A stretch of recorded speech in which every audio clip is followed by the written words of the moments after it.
Na aula de hoje, vamos estudar um método transiente, um processo transiente, chamado método da capacitância global. Aqui já coloquei um exemplo, vamos analisar um exemplo. Um exemplo típico que é utilizado, por exemplo, muito comum na engenharia, que é o processo de têmpera de material, onde que eu aqueço um aço numa dada temperatura e é feita imersão num líquido, pode ser água, pode ser óleo, e para fazer um resfriamento com uma dada taxa de resfriamento, e isso dá características especiais no aço. Então é um problema bem típico aí da engenharia. Aqui, para não ter problema de mudança de fase, etc e tal, vamos supor que esse corpo estivesse a 80 graus inicialmente e rapidamente imergido em um banho com temperatura fixa 20 graus. O que a gente quer saber nessa aula? Como que essa temperatura varia? Como a temperatura desse corpo, dessa esfera, varia ao longo do tempo? T de temperatura, T minúsculo tempo. Então esse é o nosso desafio da aula de hoje. Aqui o que vai acontecer? Esse corpo vai trocar calor então por convecção para o meio aqui, o líquido, né? No caso água. E como que a gente faz para resolver isso? Nós precisamos fazer um balanço térmico no volume de controle. O que é um volume de controle? O volume de controle é uma fictício, né? um virtual, como se fosse uma tela que eu coloco em volta do corpo ou da substância que eu quero analisar. No caso, vamos imaginar essa tela colocada em volta da esfera aqui, né? Então, isso aqui em 3D, né, o volume que está contido é o meu volume de controle, e a superfície em si a gente chama superfície de controle, SC. Mas o balanço nós vamos fazer no volume de controle, é o que temos aqui. Então, o que a gente vai querer fazer no balanço de energia? Claro, é um balanço térmico, porque nos interessa a temperatura. Então, nós vamos dizer que a energia que entra nesse volume de controle, menos a energia que sai, vai ser igual à variação de energia no volume de controle. Mas ele entra por onde? Entra pela superfície. Então, o que entra pela superfície de controle e que sai pela superfície de controle vai dar a variação de energia no volume de controle como um todo. Unidade disso aqui é joule, né? Energia, estamos trabalhando com joule. O que fica mais fácil trabalhar, você divide isso aqui por tempo, divido tudo por tempo. É claro que aqui eu teria que fazer um delta de energia por um delta de tempo, mas vamos já deixar isso global. Então, se eu divido por tempo, joule por segundo, eu vou ter watts. Vamos dividir isso aqui tudo por tempo. Energia por tempo dá fluxo. Então, o fluxo que entra pela minha superfície de controle, menos o fluxo que sai, vai ser igual à variação de energia. O que é essa variação de energia? É o MC delta T, ou Q macete, visto aí nos cursinhos de vestibular. Só que agora o Q macete era energia, era joule, MC delta T. Eu divido pelo tempo, então vai ficar MC, a variação da temperatura no tempo. Na verdade, é derivada do ET/dt. E isso aqui, então tudo isso aqui vai ser em watts, né? Bom, agora vamos ver no nosso caso típico aqui, que é quanto de energia que está entrando nessa esfera. Nenhuma, né? Então é zero. Quanto que está saindo? Por convecção, vamos lá. H, a área superficial dessa esfera, T sup menos T infinito. T superficial menos T infinito. Vai ser igual, fecha aqui, vai ser igual ao nosso MC delta T. Ok. Agora aqui temos um problema já para a solução, que é o seguinte: esse T é a temperatura da esfera como um todo, a variação da temperatura média da esfera. Isso aqui é a temperatura superficial da esfera, que vai mudar com o tempo também. Isso eu teria uma dificuldade natural de resolver que eu teria que resolver isso como que varia a temperatura dentro da esfera.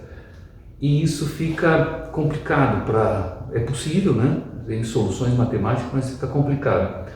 Para certas aplicações, especialmente quando eu estou trabalhando casos aqui, por exemplo, com metal, quase não tem variação nenhuma da temperatura dentro do corpo. Então eu posso considerar que a temperatura da esfera como um todo é a mesma, quase homogênea, ou seja, T sup é igual a T. E isso então é a nossa hipótese simplificativa, uma hipótese importante, mas a hipótese simplificativa e que leva o nome método da capacitância global, porque eu estou usando uma temperatura global da esfera e não me interessando com o gradiente dentro da esfera. É uma limitação, sim, mas isso vai nos propiciar uma solução mais simples matemática. Então eu considero que T sup, então aqui uma hipótese, T sup é igual ao T da esfera. Então, é claro que aqui é um T de T, né, de T minúsculo, tudo é variado no tempo, né? E então eu vou ter agora aqui, já vou tirar aqui, não precisa mais do zero, vamos deixar menos HA, agora T menos T infinito é igual a MC dt. E posso então passar por uma forma mais convencional, MC dt vai ser igual a menos HA T menos T infinito. Isso aqui vocês já começam a ver que é uma equação diferencial. Então vamos ver agora como é que resolve essa equação.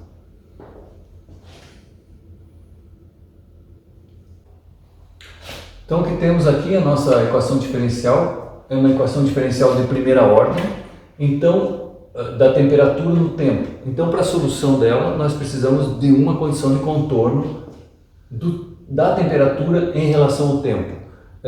Chama-se condição de contorno, ou muitas vezes condição inicial, porque é no tempo, mas não deixa de ser uma condição de contorno temporal, né?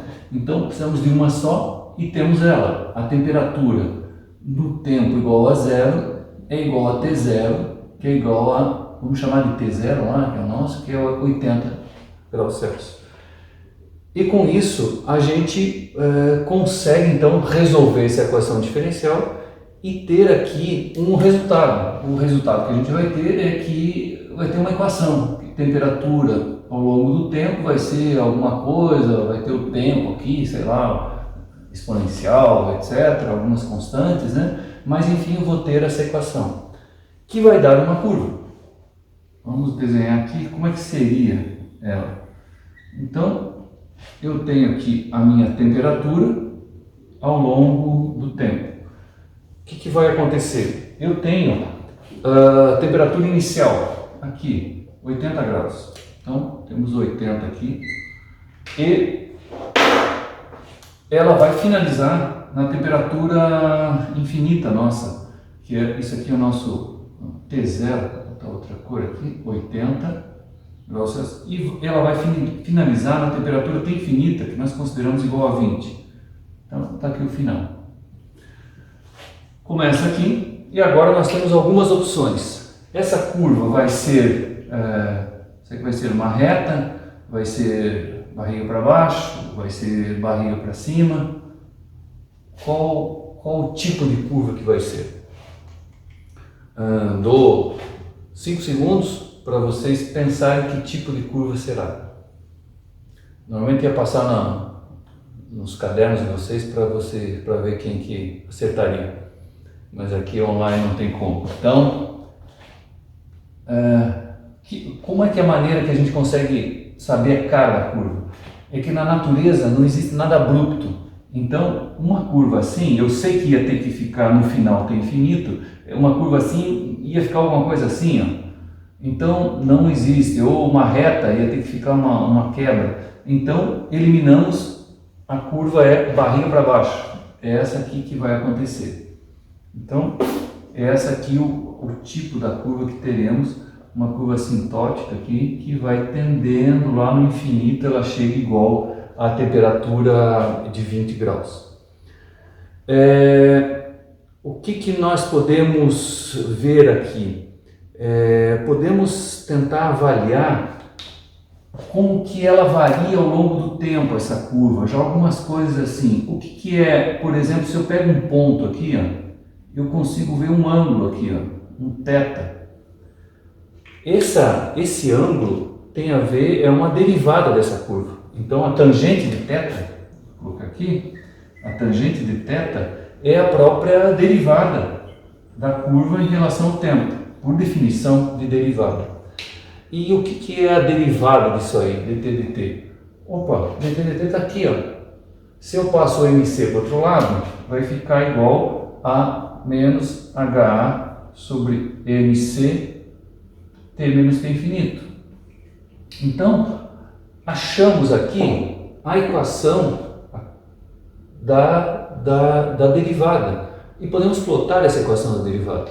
Então, podemos aqui fazer inclusive um plot aqui dessa derivada dt dt ao longo do tempo.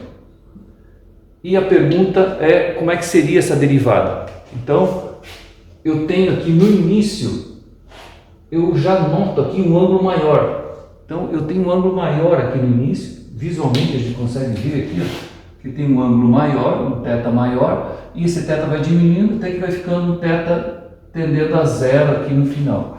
Então, isso nos leva a entender que eu tenho uma derivada grande no começo e vai diminuindo ao longo do tempo. E talvez alguma coisa assim também.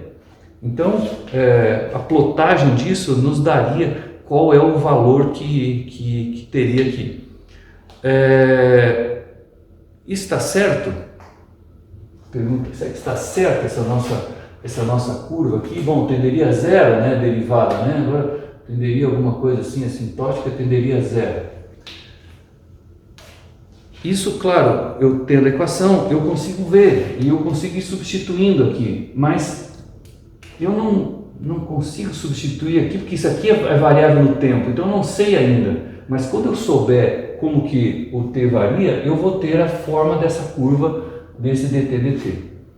Mas note que aqui tem um erro nisso aqui, tem um erro crasso. Quem descobre?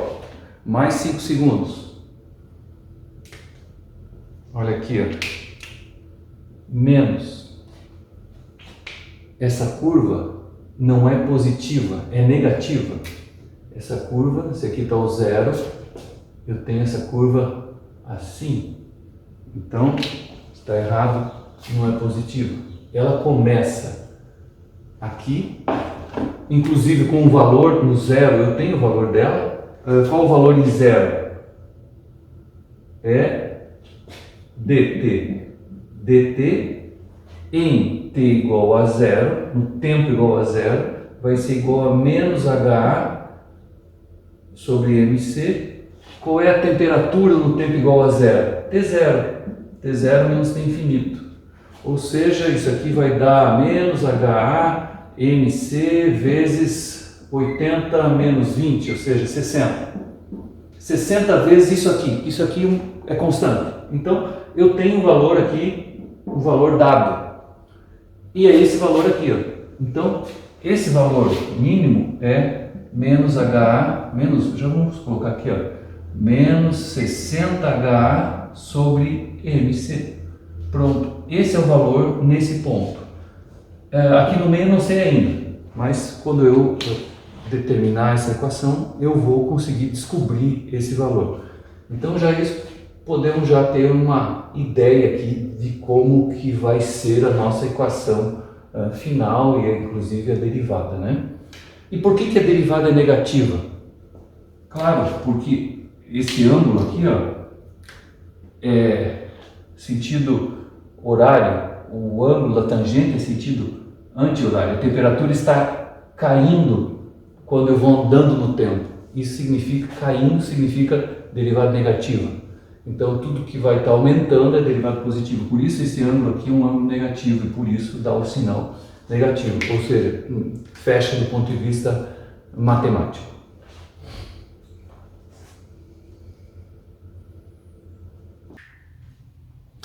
Então, para solucionar a nossa equação diferencial, vamos utilizar uma transformação de variáveis. Por quê? Porque a gente não consegue isolar a temperatura. Nós temos aqui na derivada e nesse termo aqui também aparece a temperatura variável do tempo. Então, tem uma técnica aqui de transformação de variável. Transformação de variável. O que nós vamos fazer? Nós vamos criar uma nova variável que vai ser um θ. Esse θ nós vamos definir como se fosse t menos t infinito. É claro que esse t é um t do variável no tempo. Isso aqui também variável no tempo. E temos então uma nova variável. E isso a gente substitui então nessa equação diferencial que queremos resolver. Mas então nós podemos substituir no lugar de t menos t infinito, vamos colocar aqui, no lugar disso nós vamos colocar θ, né? Θ de t, a nossa variável, mas aqui temos um dt. E como fazemos isso? Simplesmente vamos derivar então a nossa nova variável θ em tempo. Isso aqui vai ficar dt menos dt infinito dt. E, bom, temos aqui o dt, podemos isolar, mas temos esse termo, dt infinito dt. Isso aqui então vai a nossa segunda hipótese simplificativa, é que t infinito é igual a uma constante. Isso aqui é uma hipótese. O que é esse t infinito? Esse t infinito é a temperatura do banho, se vocês lembram lá quando a gente começou. E isso então é uma hipótese simplificativa forte, eventualmente, porque quando eu coloco esse corpo dentro de um banho, inevitavelmente esse banho vai aquecer um pouco. O que eu preciso então para manter essa minha hipótese aqui coerente? É que esse banho seja suficientemente grande para que não aqueça muito e meu resultado final não tenha erro. Então, está aí a nossa hipótese. Com isso, a derivada de uma constante, isso aqui se torna zero, e eu isolando aqui tenho que dt vai ser igual a dθ dt. Então, perfeito, consigo colocar substituir isso aqui, por dθ dt. E com isso, então, vamos ter, vamos fazer aqui a nossa 1 aqui, vamos ter então a nossa nova equação diferencial, que vai ficar mc dθ dt igual a menos ha θ. E pronto, temos aí então a nossa nova equação diferencial, agora mais simples de resolver. Vamos botar a nossa equação 2. Precisamos de condições de contorno para resolver essa equação diferencial. Da mesma maneira, precisamos de uma condição de contorno no tempo, ou seja, uma condição inicial. O que eu sei daqui? Eu sei que na minha condição de contorno, aquela lá que usamos em temperatura, que era no início, então θ no tempo igual a zero vai ser igual ao quê? Mas o que é o θ? Θ é o t, claro, em t igual a zero, menos t infinito. E quanto vale a temperatura no tempo igual a zero? Vale o nosso t0 que a gente definiu lá, t0 menos t infinito, que era 80 menos 20, que é igual a 60, ou seja, definido, uma constante aí, né? Então, temos uma condição de contorno e com isso nós conseguimos solucionar uma equação diferencial, que a solução vai ser alguma coisa como θ de t vai ser blá blá blá blá, t aqui, e chegamos aí. E isso vai nos dar então uma curva, né? Essa curva então vai ser uma curva que vai dar, vamos imaginar o que dá isso aqui. Já antes de solucionar, vamos tentar escrever essa equação. No tempo igual a zero, o que temos? Θ no tempo igual a zero já temos, é uma condição de contorno. É o nosso, aqui às vezes até chamado isso aqui, θ no tempo igual a zero, eu posso chamar isso aqui de θ zero. É comum eu chamar isso aqui de θ zero. Deu 60, né, nosso θ zero. Então, eu vou ter no tempo igual a zero, vai ser igual a θ zero, que já calculamos que é igual a 60 graus Celsius, que é o nosso θ inicial. Qual é o θ final? Quando t tende a infinito. Se eu for solucionar, na verdade, o que é o θ? O θ é a diferença entre a temperatura do corpo e a temperatura infinita. Então, se nós voltamos naquele gráfico que a gente já fez lá da temperatura, nós tínhamos a temperatura inicial, ele ia desde 80, começava em 80, e tinha aqui, o final era 20, que era até infinito. Esse θ nada mais é do que o ΔT. É o ΔT, a diferença de temperatura acima do ambiente, é o T menos T infinito. Então notamos que no tempo final esse θ tende a zero. Então essa curva vai começar de 60, claro, está aqui o θ zero. Podemos até colocar, isso aqui é o θ zero. θ zero que é igual a 60. Começa de 60 e vai até zero. Vamos com essa caneta. E assintótico também, tu vai lá para 60. Essa é a cara da curva, e o θ nada mais é ao longo do tempo que essa distância aqui, que é o nosso ΔT, que vai variando ao longo do tempo. Certo?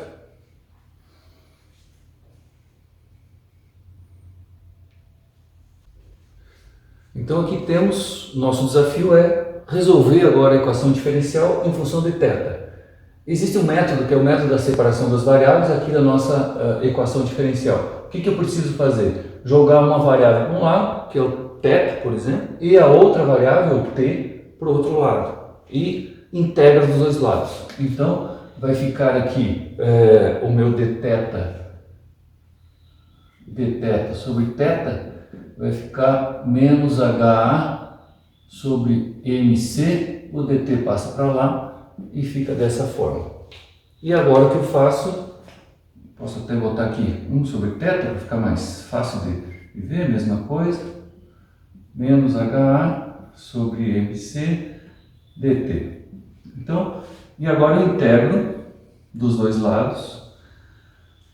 Alguns podem gostar, aprenderam a fazer, primeiro integra, depois aplica as condições de contorno. A gente acaba fazendo um método mais direto, que é já colocar as condições de contorno na própria integração. Então, nós temos a condição inicial, ou seja, no tempo igual a zero, eu vou ter aqui θ igual a θ zero, que é 60, que nós acabamos de fazer, que é uma constante. No tempo t igual, aqui eu tenho que colocar o tempo variável, não dá para colocar aqui t infinito. É num tempo qualquer. Num tempo t igual a um tempo qualquer, eu vou ter um θ igual a θ qualquer. Tudo isso aqui é θ de t, né? Função do t. Mas basicamente é isso. E agora, integra. Então, a integral dessa nossa equação, integral de 1 sobre θ, vai ficar igual a ln de θ, variando de θ zero até θ, e aqui vai ficar, aqui agora tem uma outra questão importante. Isso aqui, o H, a área não é dependente no T, a massa também não, mas duas coisas que podem ser dependentes do tempo, e esse tempo significa temperaturas que vão variando, ou seja, esse H, ele se eu tenho convecção natural, esse H varia no tempo. Claro, porque ao longo do tempo, esse corpo, essa esfera vai esfriando. No início o H é forte, é grande, porque eu tenho um graxa muito grande. E depois esse H vai diminuindo. Então aqui eu tenho um problema, esse H é variável no tempo. O calor específico também é um pouco variável, porque depende da propriedade do material. Então, eu teria aqui um calor específico também variável no tempo. Eu poderia fazer isso e colocar uma função aqui, função do próprio tempo, mas isso não conseguiria ter uma solução direta então nessa equação diferencial. Para facilitar para mim conseguir ter uma solução analítica, a gente faz uma hipótese simplificativa aqui, que o H é uma constante ao longo do tempo, né? E o meu calor específico também é uma constante. Aí vai o bom senso, qual o H que eu coloco, né?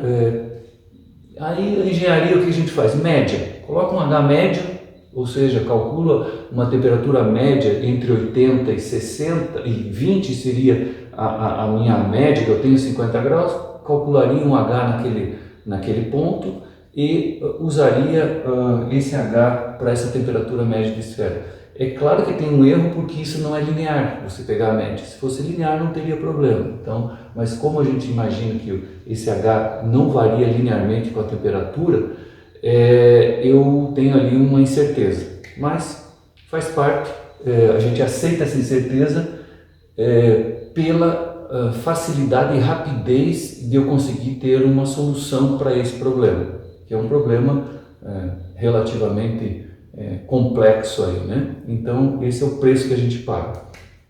Então com isso eu tiro para fora da integral, fica menos H sobre MC e fica integral dt a t e fica, posso colocar já aqui, variando de 0 a t, né? Então já vai sumir isso aqui. Com isso tenho ln de θ menos ln de θ zero, vai ser menos HA sobre MCT. E agora, aqui serve alguma coisa, o que a gente aprendeu lá no passado, lá daquelas relações matemáticas, aonde que eu tenho uma diminuição de logaritmo, eu tenho aqui, isso aqui é igual a ln de θ sobre θ zero. É das poucas coisas que a gente usa daquilo que a gente aprendeu lá bem no ensino médio. Mas está aqui uma serventia. E aqui fica menos HA sobre MCT. De novo, temos uma serventia do que a gente aprendeu, que isso eu posso, então, aplicar exponencial dos dois lados, e isso aqui fica θ sobre θ zero, vai ser igual a E elevado a menos HA sobre MCT. E temos aqui, então, a nossa outra equação que a gente estava importante, que depois a gente vai utilizar ela aqui, ó. Vamos chamar aqui da nossa equação 3, aqui, tá? Mas vamos continuar ela aqui. O que a gente pode fazer? Vamos isolar esse θ. Então, com isso temos θ vai ser igual a θ zero, que multiplica E elevado a menos HA sobre MC, T.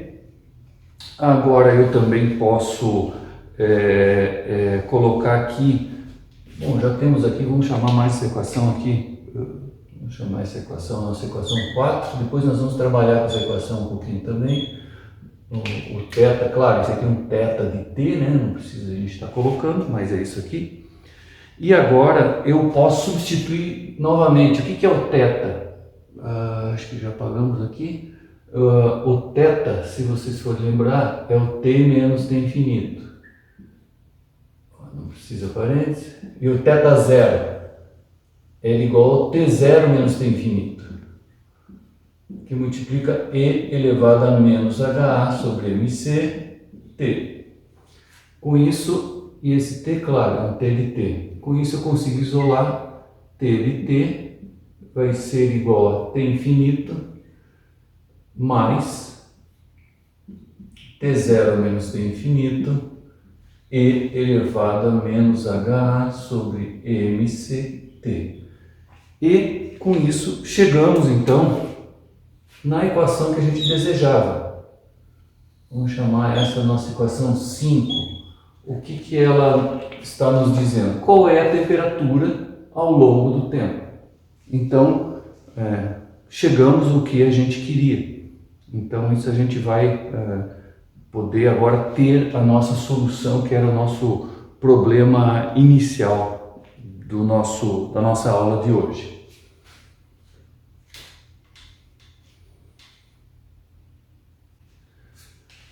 Queria voltar aqui para a nossa equação 3, que era a equação dessa forma, uma equação interessante. Então, o que podemos fazer? Vamos plotar aqui o θ sobre θ0 em função do tempo.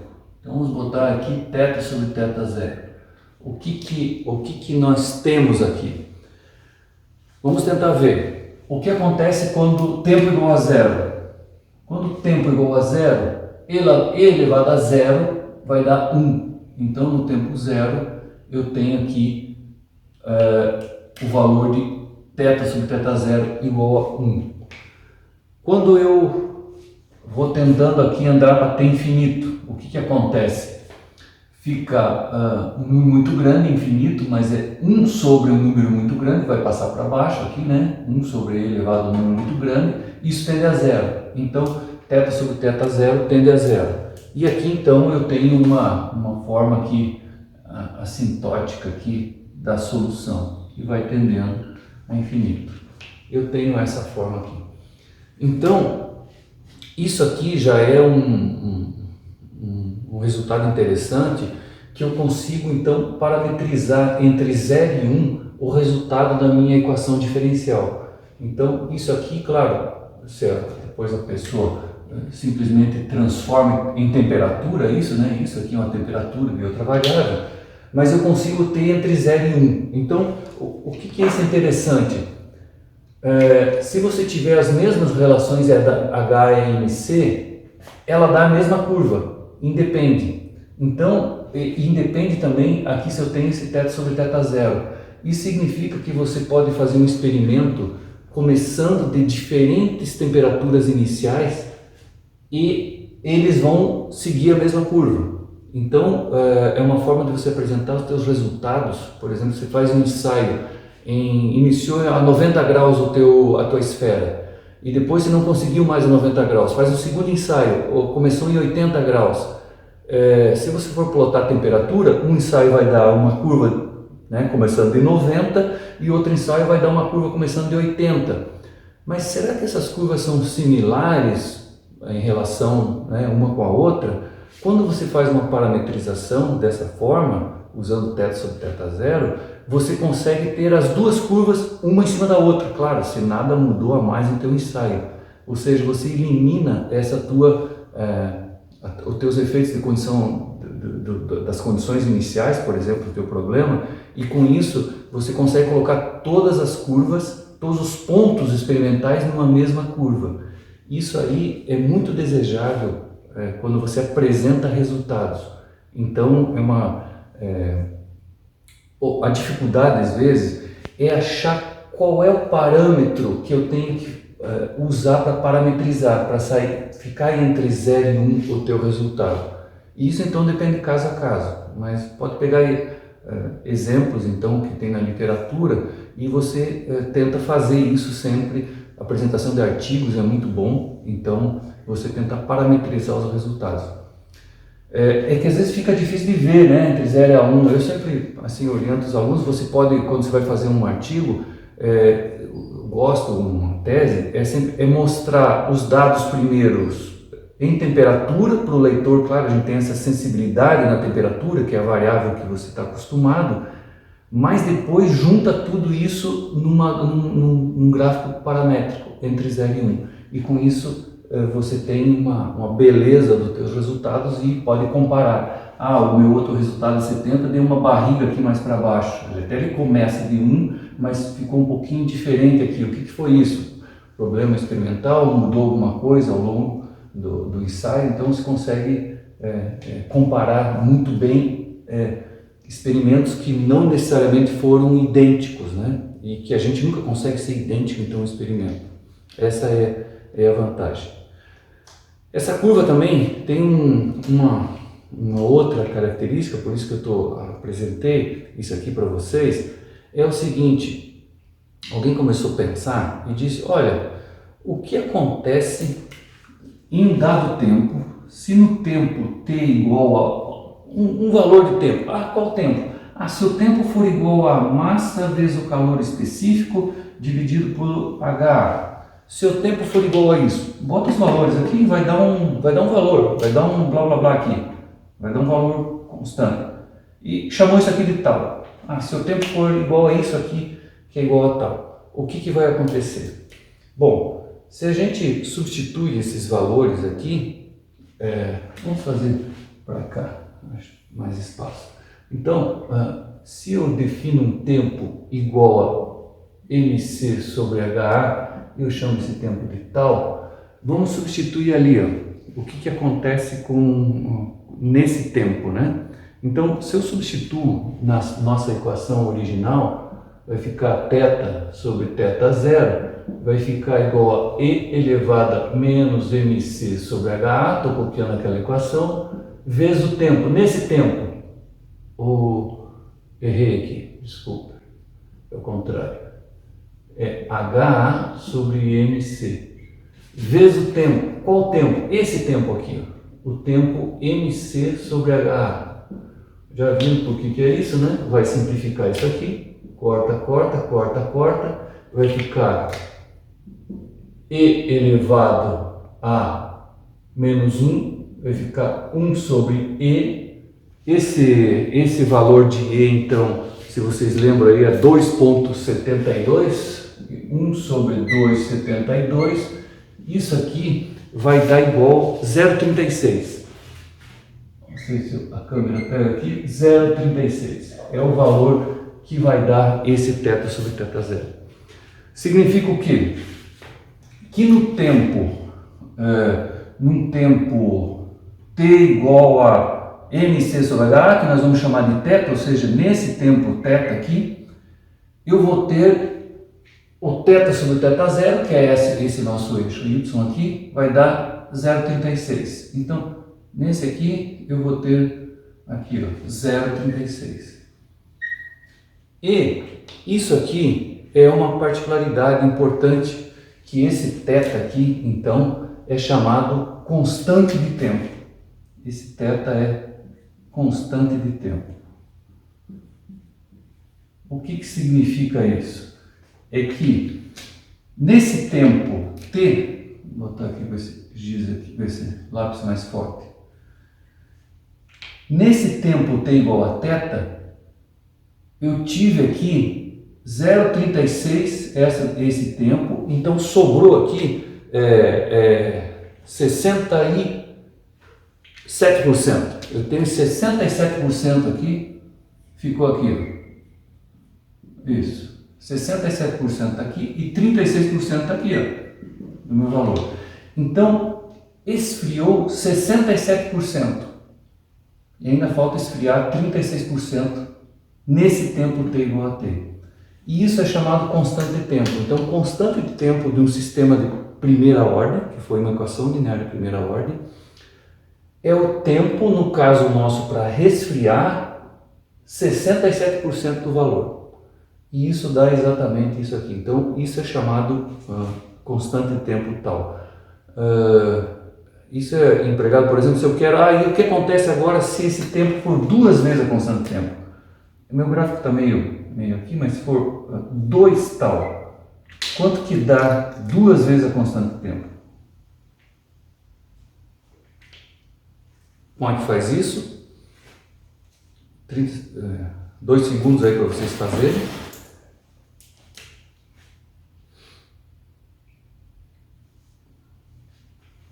Então, novamente aqui,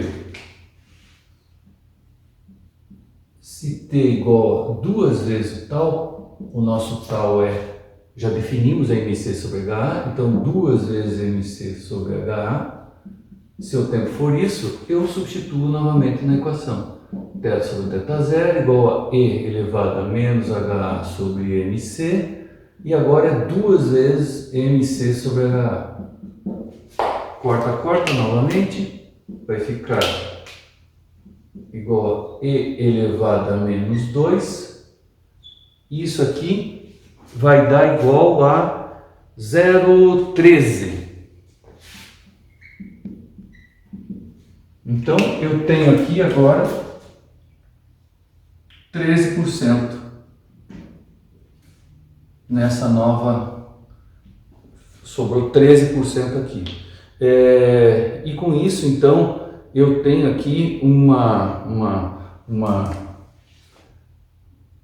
ele falta ainda esfriar 13% para chegar aqui nesse meu resultado. Então eu tenho aqui, dá 87%, ele esfriou 87%. Se eu fazer agora 3 vezes, CT igual a 3 vezes o tal, isso, mesma coisa, vai dar um θ sobre θ zero. Deixa eu ver aqui que eu já fiz, 0,05. Tá, esse aqui é um número bem conhecido.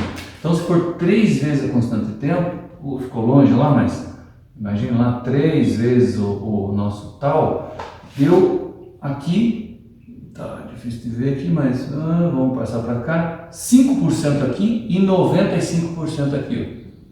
Então, significa o quê? Que depois de 3 vezes a constante de tempo, o meu corpo já esfriou 95%. Isso, então, define, por exemplo, termômetros, quando que eu vou deixar de tempo exposto um termômetro na hora que eu quero medir uma temperatura. Os termômetros, às vezes, eles vêm, os bons termômetros, vêm qual é a constante de tempo.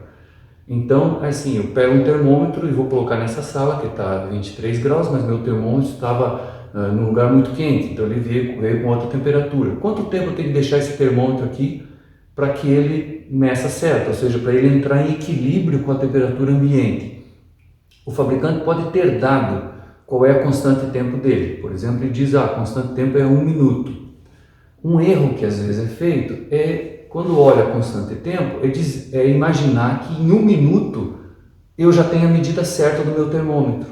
Mas não é. Em 1 minuto, ele só esfriou 67%, tem que esfriar ainda mais os 36% aqui. Então, o que é recomendável fazer? Você multiplica por 3 ainda. Então, multiplicando por 3, então 3 minutos, em 3 minutos ele vai estar 95% estabilizado. E claro, se você quiser um pouco mais, vai fazendo a conta, 4 constante de tempo, né? 4 minutos. Então, com isso você tem ele em equilíbrio. Então, tomar cuidado com isso. Agora, um detalhe, a constante de tempo, o que é? Está aqui, ó, né? A nossa definição de constante de tempo.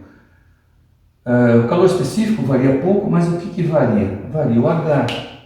Então, essa constante de tempo que o fabricante dá, teoricamente, ele teria que te dar constante de tempo para cada H. Então, se é convecção natural, tem uma constante de tempo, maior ou menor do que se fosse forçada? Maior, né? Então, vai demorar mais para esfriar se for convecção natural. Então, o fabricante poderia te dar lá, quando V igual a 0, ele tem uma dada constante de tempo. Então, ele poderia te dar uma tabela. Para dada velocidade, qual é a constante de tempo? Então, para a velocidade 0, por exemplo, deu 1 minuto. Se eu botar a velocidade 1 metro por segundo, já diminuiu, por exemplo, 0,7 minutos. E assim vai, 2 metros por segundo, 0,6. Ele deveria dar isso aqui. Significa que se você quer, e é meio natural e óbvio, se você quer entrar em regime permanente mais rápido, aumenta o H, bota o ventilador lá, ou muitas vezes a gente usa para medição de umidade, usar o dito reco-reco, que é eu vou fazer uma aula para mostrar para vocês essa questão de medição de umidade, que você gira um termômetro, ele tem uma vareta que você consegue girar e aumentar a velocidade do ar, sem precisar ter ventilador mecânico, pilha, etc e tal. Então, só girando ele, você já aumenta a velocidade. Com isso, diminui a constante de tempo, diretamente ao valor daqui, que você pode até calcular H no seu, etc e tal, e fazer essa conta, né? Você poderia até ter essa conta aí. Então, aumentou a velocidade, diminui a constante de tempo.